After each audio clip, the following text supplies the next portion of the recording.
Halo Genzers, ada banyak cara untuk belajar bahasa asing, mulai dari mengikuti les, hingga belajar secara otodidak. Akan tetapi, belajar bahasa asing tanpa bantuan seperti di lembaga belajar bahasa asing menjadi tantangan tersendiri. Meski demikian bukan berarti tidak bisa. Berikut 5 tips yang bisa kamu lakukan jika kamu memutuskan untuk belajar bahasa asing secara mandiri. Pertama, tentukan motivasi belajar bahasa asing. Secara alami, kamu tentu akan sulit untuk terus termotivasi melakukan sesuatu, namun memiliki alasan yang jelas tentang mengapa kamu melakukan sesuatu. Sebagai permulaan, dapat menghidupkan kembali motivasimu. Jadi pertimbangkan mengapa kamu belajar. Kedua, tentukan apakah kamu ingin mempelajari bahasa asing secara verbal, tulisan, atau keduanya. Kemampuan berbicara dalam suatu bahasa sangat berbeda dengan kemampuan menulis. Jadi penting untuk memutuskan apa tujuan akhirnya mempelajari bahasa asing.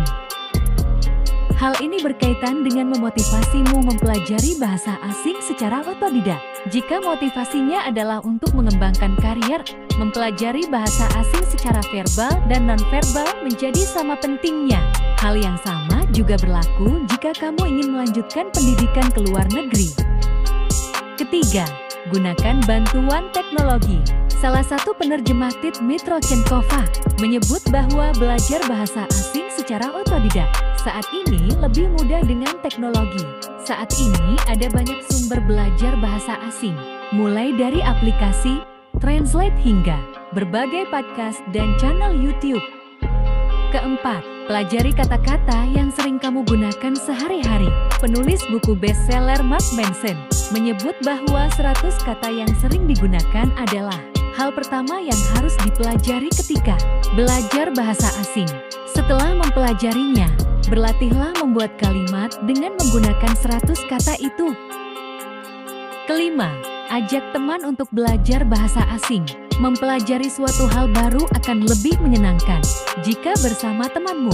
Memiliki teman untuk belajar akan meningkatkan motivasimu mempelajari bahasa baru. Kamu bisa mengajak temanmu untuk berdiskusi, bahkan latihan untuk meningkatkan kemampuan bahasa asing. Dan itulah 5 tips dari kami jika kalian ingin belajar bahasa asing secara mandiri. Thank you for watching and see you in next video. Bye.